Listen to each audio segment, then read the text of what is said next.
मुझे अंतिम चेतावनी दी थी ना विष्णु, अब मैं तुम्हें अंतिम अवसर देता हूं।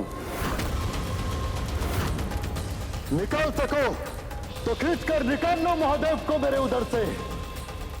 दुष्ट, अधर्मी, मेरे प्रभु को मां पार्वती से दूर किया है तूने। उन्हें बंदी बनाने का दुस्साहस किया है तूने। तुझे इसका दंड भोगना ही होगा।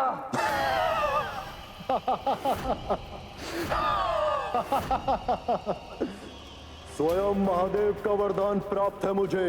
कोई भी देवी देवता, सुर, गंधर्व, मानव, दानव, ऋषि, मुनि, कोई भी मुझे छू भी नहीं सकता। तो तू मेरा क्या अहित कर पाएगा पशु?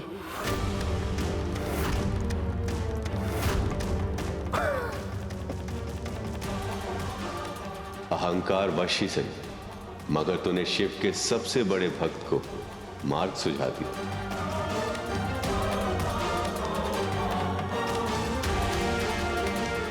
भगवान का वरदान भी आज इस भक्त के क्रोध से तेरी रक्षा नहीं कर पाएगा गजासुर।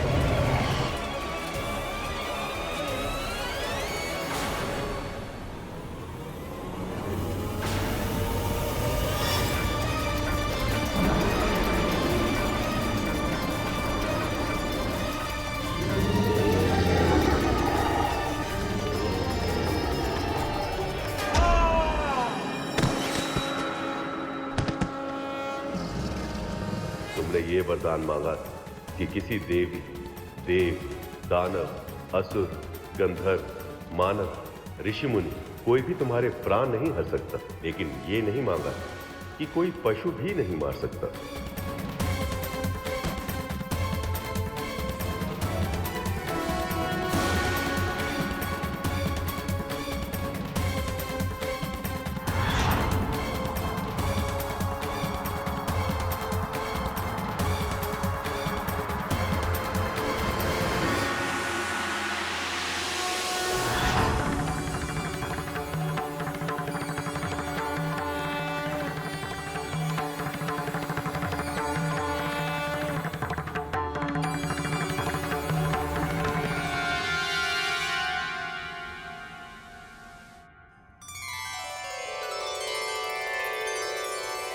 प्रभु,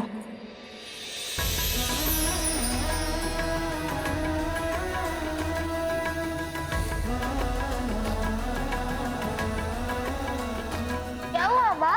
आप इतने प्रसन्न, वो भी इतना अधिक, और उसके कारण सब और प्रकाश मिल गया। माँ क्या हुआ? मेरी प्रसन्नता इस प्रकाश के कारण नहीं है पुत्र। ये प्रकाश मेरी प्रसन्नता का कारण है, क्योंकि इस प्रकाश से तेरे पिता का अस्तित्व जुड़ा है। मेरे पिता से? हाँ पुत्र, और अब ये संकेत है कि वो वापस आ रहे हैं। मैं अपने पिता से मिलूंगा। वो कैसे दिखते हैं? वो कौन है? उनका नाम क्या है?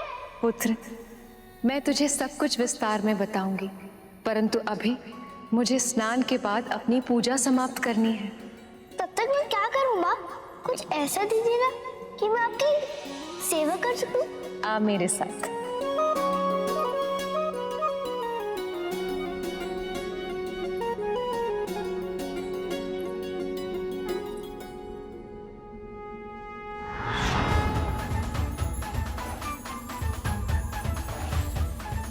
ये ले और इस स्थान की रक्षा कर, परंतु याद रहे, जब तक मैं बाहर वापस ना आ जाऊं, मेरे स्नान ध्यान में कोई भी व्यवधान ना पहुंच पाए। पर माँ, मैं इस दंड से किसी को कैसे रोक पाऊंगा? पुत्र, ये कोई साधारण दंड नहीं, मेरी शक्ति से संचालित है। इसीलिए ये विश्वास कर कि इस दंडे के रूप में तेरी माँ ही तेरे साथ है। इसीलिए जब तक ये दंडा तेरे हाथों में है तो किसी का भी सामना कर सकता है। तो फिर आप निश्चित होकर जाइए माँ। जब तक आपकी आज्ञा नहीं होगी कोई भी भीतर प्रवेश नहीं कर पाएगा।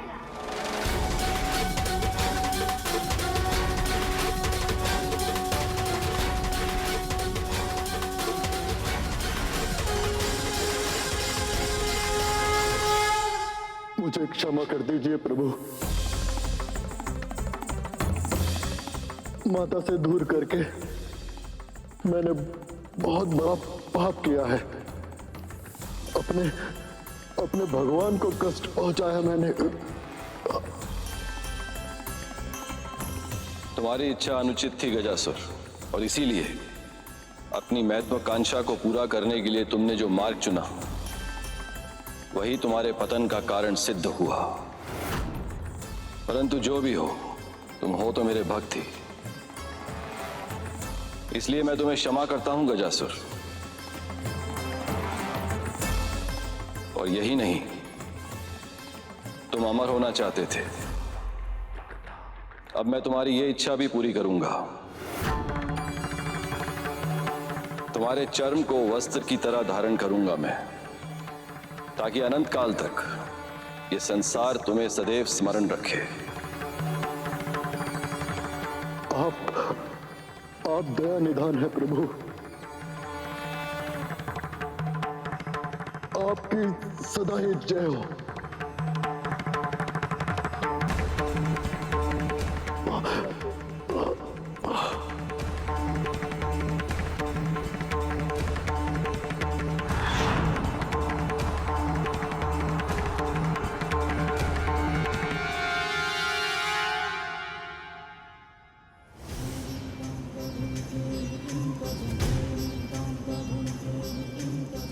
मुझे क्षमा कर दीजिए प्रभु। बहुत बड़ी भूल की है मैंने। क्रोध में आकर गजासुर पर आक्रमण कर दिया। ये तक नहीं सोचा कि मेरे वार से आप ही चोटिल हो सकते थे। यही नीति का विधान है नंदी। तुम्हें ही गजासुर का अंत करना था। ये संसार पशु को निर्बल समझता है, पर पशु की निष्ठा ऐसी होती है कि यदि स्वामी के लिए कुछ करना हो तो वो सोच विचार में समय व्यर्थ नहीं करता, निष्ठा अनुसार कर देता है। मुझे मुक्त कराकर तुमने अपनी अनंत निष्ठा का परिचय दिया है नंदी। वैसे तो मैं भक्त और भगवान के बीच में व्यवधान नहीं बनना चाहता, किंतु इस समय आपको मेरे साथ चलना होगा, क्योंकि मैंने देवी पार्वती को यह वचन दिया कि उनकी पूजा समाप्त होने से पहले मैं आपको वापस ले आऊंगा। धन्यवाद सखा। मैं आ रहा हूं पार्वती, मैं तुम्हारे पास वापस लौट के आ रहा हूं।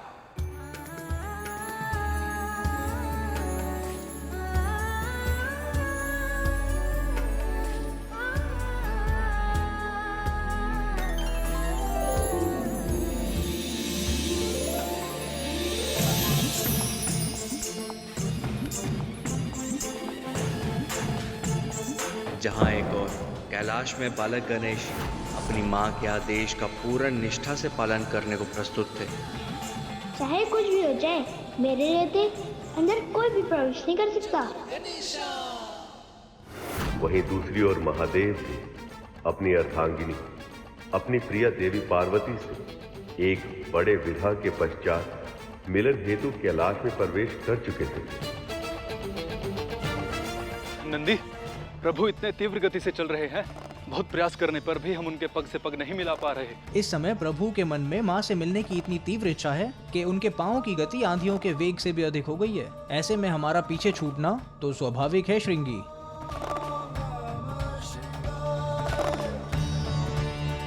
कुछ तो बदल गया है, पर क्या? पार्वती कहाँ? मुझे तो आशा थी कि वो मुझे द्वार पर ही मिलेगी। मेरी प्रतीक्षा में व्याकुल और स्वागत को आतुर।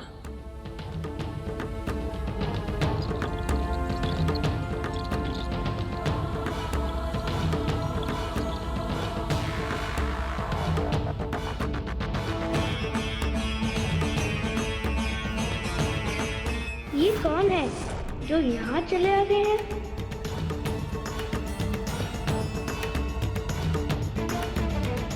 कौन है ये बालक?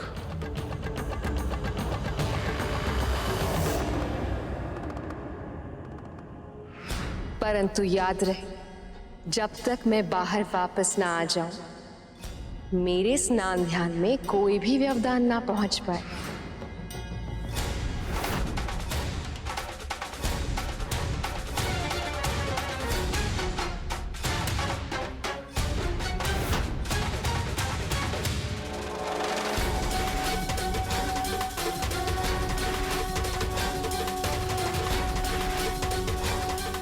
ये विचित्र व्यक्ति कौन है? ये बालक कौन है और यहाँ क्या कर रहा है ये? अब से पहले तो इस बालक को हमने कभी देखा नहीं। कहाँ से आया है ये? और माँ कहाँ है? सत्य देवी, महादेव लौट कर आ रहे हैं।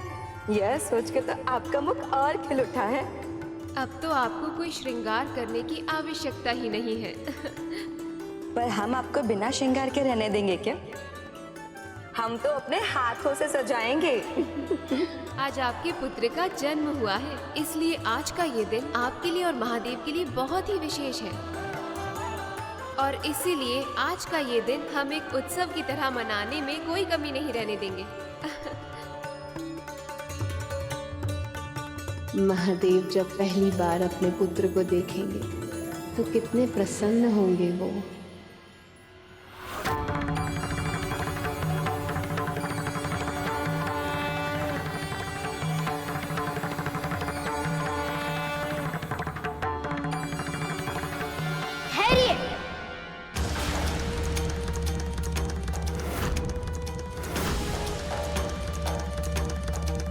आप आगे नहीं चल सकते। बाकी आगे है कि जब तक वो स्वयं बाहर ना आ जाए तब तक किसी को भीतर जाने की अनुमति ना दूं।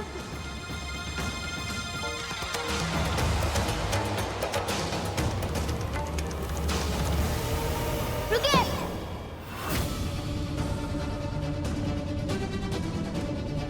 भीतर प्रवेश करना वर्जित है। अपना परिचय तक तो दिया नहीं और आगे बढ़े चल जा रहे हो कौन तुम? महादेव से इतना कटाक्ष प्रश्न, कौन है ये दुस्साहसी बालक? ये बालक प्रभु से इतनी उद्दंडता से कैसे बात कर रहा है?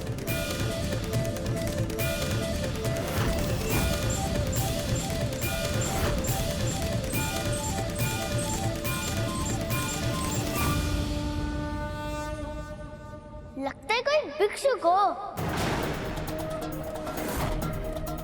भिक्षा चाहिए। तुम माँ के स्नान के बाद आ रहा, जो चाहिए मिल जाएगा। कौन है ये बालक जो कैलाश में मुझे नहीं जानता?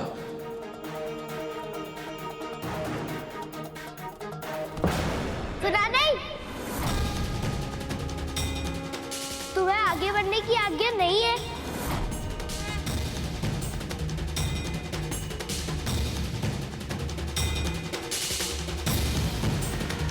अच्छा, तुम्हें बहुत जोर से भूख लगी है, तो पहले क्यों नहीं बताया? मैं तुमको मेरे फल दे सकता हूँ, चाहिए? तुम कौन हो बालक? मैं तुम्हें भीतर जाने से रोक रहा हूँ, फिर भी समझ में नहीं आया? यहाँ का स्वामी हूँ मैं।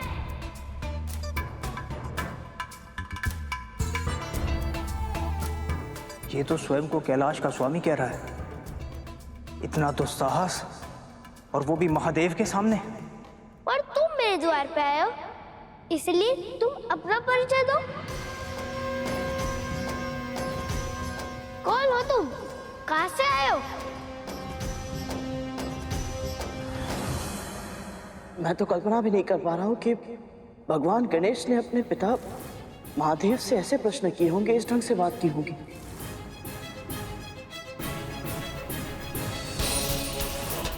मैंने तो उन्हें केवल अपने माता पिता से ही नहीं, बल्कि सभी देवी देवताओं से बड़े ही विनम्र और सम्मान के साथ बात करते हुए देखा है।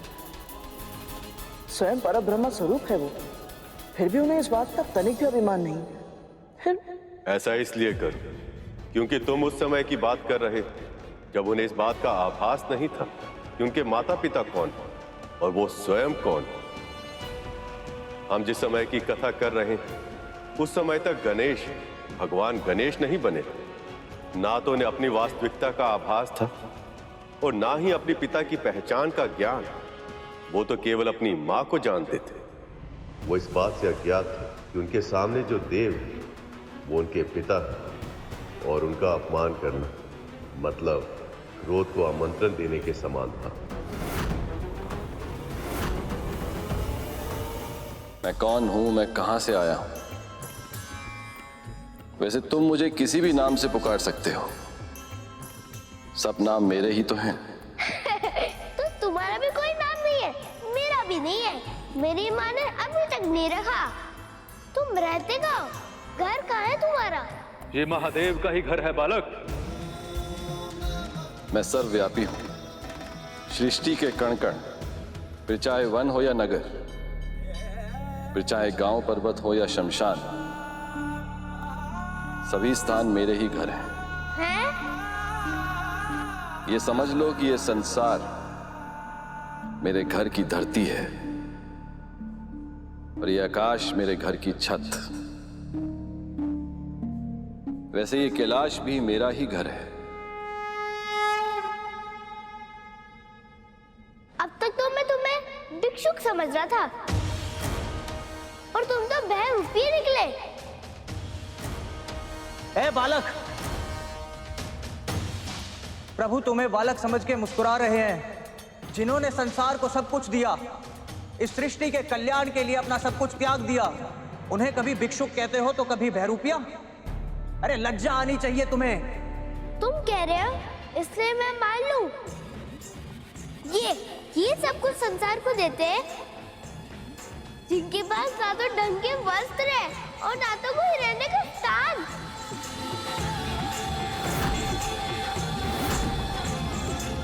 और बातें तो इतनी भेंकी भेंकी करते हैं कि कह रहे हैं क्या? तो फिर और क्या पुकारूं इन्हें? जाकर जल में अपना प्रतिबिंब देखो, कोई भिक्षुक या बहरूपी रखते हो? कितनी घनी जटाएं है तुम्हारी, कभी सोच करके सुलझाते नहीं हो क्या?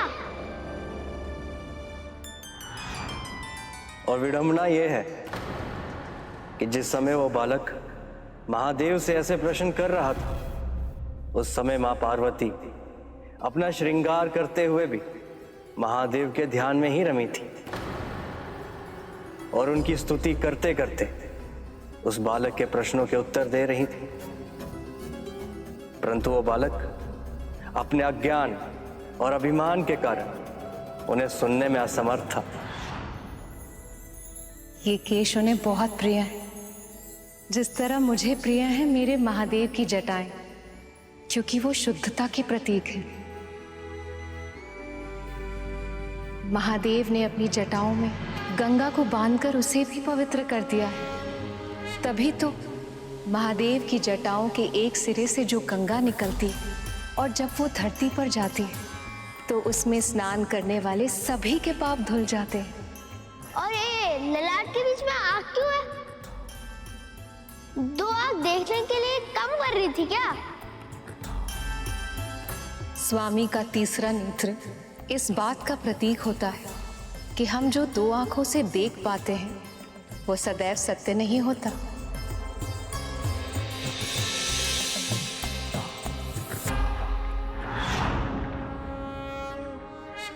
सत्य का ज्ञान केवल अंतरात्मा की आंखों से हो सकता है। मुझे मूर्ख समझते हो क्या? जिसे सत्य का ज्ञान होगा वो क्या गले में सर्प लेके घूमेगा?